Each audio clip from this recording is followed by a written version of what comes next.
Absolutely. I mean, it has to be an infinite list, but to just have some way to list them. Have to have a first, a second, and a third. So that, in fact, what we're really saying here is that you can take whatever the cardinality of the counting numbers is and cube it, and square it, or cube it, and fourth power, whatever it is. So let's be definite. Actually, Cantor gave a name to this. He called the set of counting numbers, that cardinality, Aleph 0. So this was 5.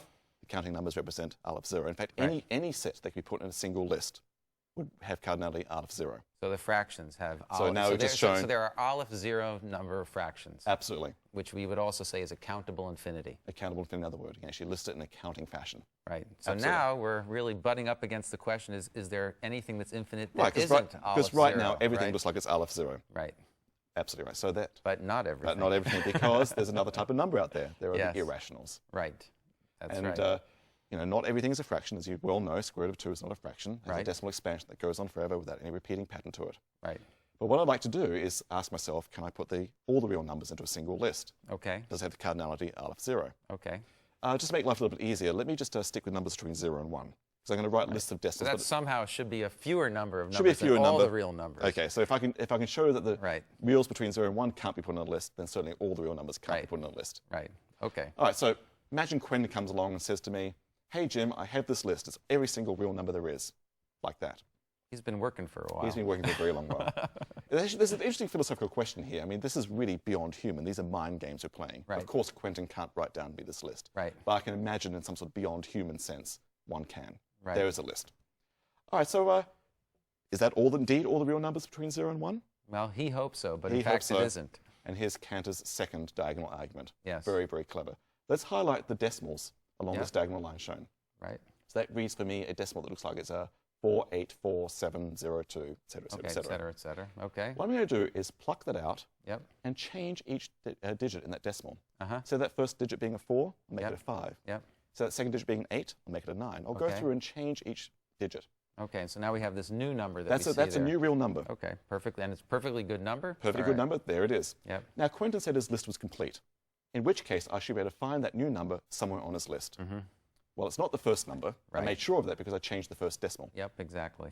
It's not the second number because the second digit in the decimal expansion is different. Right. It's not the 7th number because the 7th decimal has changed. Right. It's not the 107th decimal digit either. Right. Because that digit's changed. So no matter which place you pick, it's got to be different. It's got to be different. That place. Absolutely. So Quentin, well, he's lying.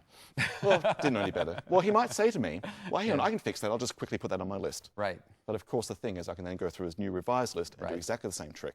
There's never going to be a list that completely outlines all the real numbers, at least between 0 and 1. Yeah, totally genius argument. And it shows me for the first time here in what we've been discussing today, there's actually a different type of infinity out there. Right. Those irrationals, well, the real numbers together, irrationals and fractions together, is a new type of infinity. Right. It's bigger than Aleph 0.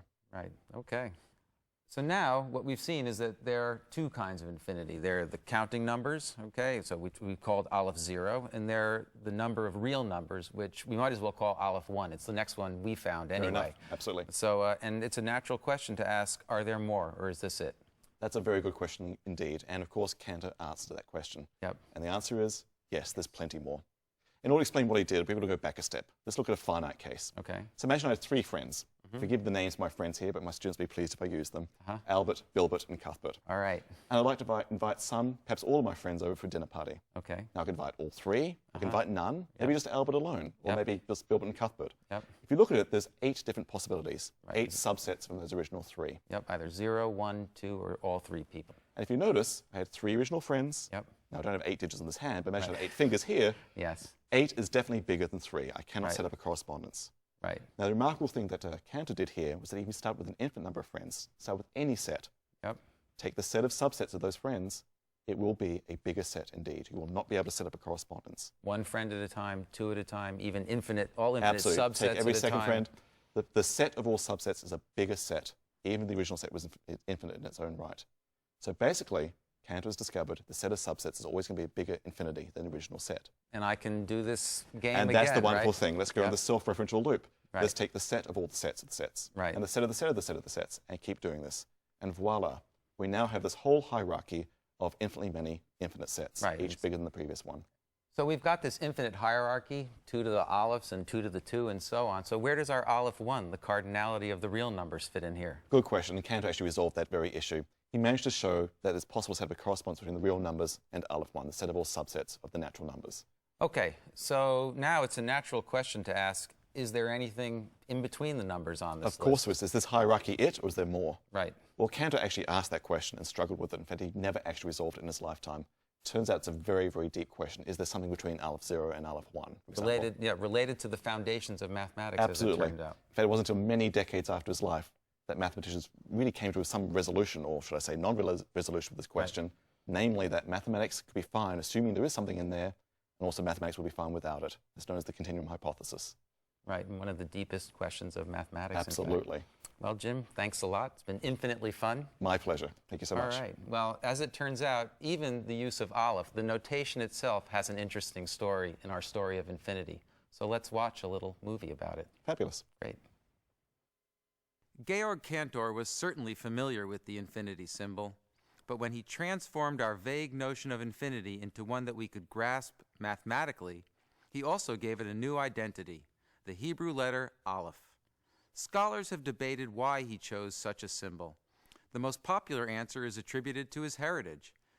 Cantor's religious background has been widely disputed by his biographers. Some claim he came from Jewish descent, and others just as adamantly claim otherwise. But the migratory history of his family is common to many exiled or underground Jews. Jews from Spain and Portugal, where Cantor's family originated, commonly emigrated to Denmark and the Baltic areas just as Cantor's family did. And Cantor knew Hebrew. One theory why Cantor chose the Aleph to represent infinity is because it is the first Hebrew letter in the spelling of Ein Sof, which in Hebrew means without end or boundlessness.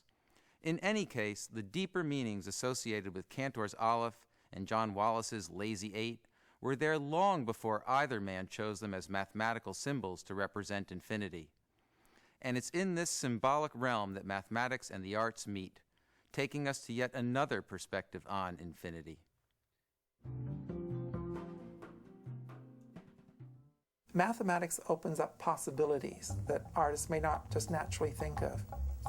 I'm Ivers Peterson. I work for the Mathematical Association of America. Math and art go hand in hand in a variety of ways. For artists, it gives new ways of expressing themselves, new ways of looking at things. For mathematicians, it's very interesting to see what art can provide in terms of visualizing things, seeing things that are very abstract and seeing them in concrete form. Artists have grappled with infinity in a variety of ways in their art. It goes back a long way. Everyone learns to count. You start with 1, 2, 3, and your first surprise is that you can go further. It's 5, 10, 20, and you learn the words to go further than that as you keep on going. Someone will figure out that, well, you can add 1 to any of those and get an even larger number. And that gets you to the idea of infinity, that you're going further and further. And that sticks with a lot of people. That is an amazing concept. So if you take an artist like the Dutch artist M.C. Escher, who lived about 100 years ago, he spent his life really trying to visualize infinity. And he tried all kinds of different ways to do it. One of the standard ways, shown in this book of illustrations of Escher, it's the kind of thing that others have done long ago, and that's called a Mobius strip. If you look at it closely, this is Escher's representation, and if you look very closely, these are ants going on this surface, but it really has no inside or outside. It's all connected. It also has just one edge, and so this is a surface that has only one side and one edge. Another thing he thought of is, what about repeating patterns? So Escher loved that idea, and so he tried different ways of taking tiles, not necessarily squares or triangles, and just putting them into patterns that repeat forever. Now, his piece of paper is finite, but you can see it goes right to the edge, and you can imagine it repeating then forever. What's interesting is that mathematically, you can look at different kinds of tilings that involve other kinds of shapes. When you have a pentagon, for example, and you try to imagine tiling it so that it goes to infinity in effect, you find that you get gaps between the pentagons. You can't tile them evenly on a flat surface, so you have to put it on this kind of surface here, and you can show it in a picture by distorting the shape, by making them smaller as you go further and further out. And so, in principle, these will get really, really, really tiny as you get further and further out. And you, in effect, go to infinity at the very edge here. Now, this is just a representation of what that kind of surface would be like. It's something called a hyperbolic plane.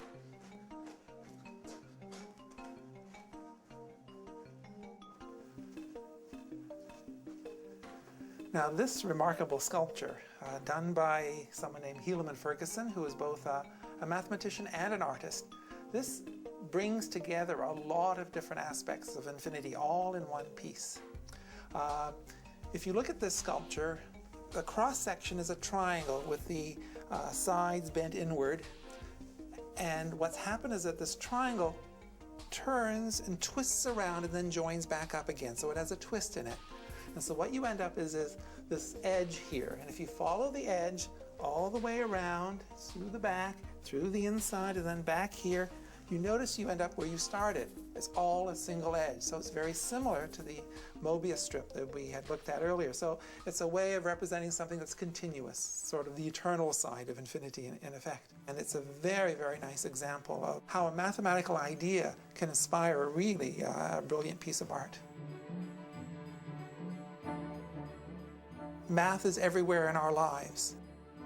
You actually see it in patterns that you see out on the street, a tiling pattern in a subway station. You see it in flowers and all kinds of natural objects.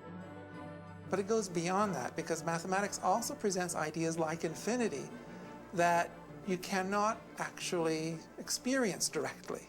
It's an idea, but mathematicians have ways of dealing with it, artists have ways of dealing with it, and so together you can make those kinds of ideas more concrete. It takes courage to push beyond the boundaries of understanding, to both explore and explain the boundlessness of the infinite. Numbers and counting are real, intrinsic to our everyday life, but acknowledging their existence ties us to the existence of the infinitude. Our mathematical reality is based on abstract ideas that often reach far beyond the ability of our human senses of sight, sound, touch, and hearing to comprehend. Yet somehow, without much protest, we've come to accept infinity as concrete, tangible, real. This tells us that the exploration of mathematics is an endless journey that opens us up to the infinite possibilities of our universe.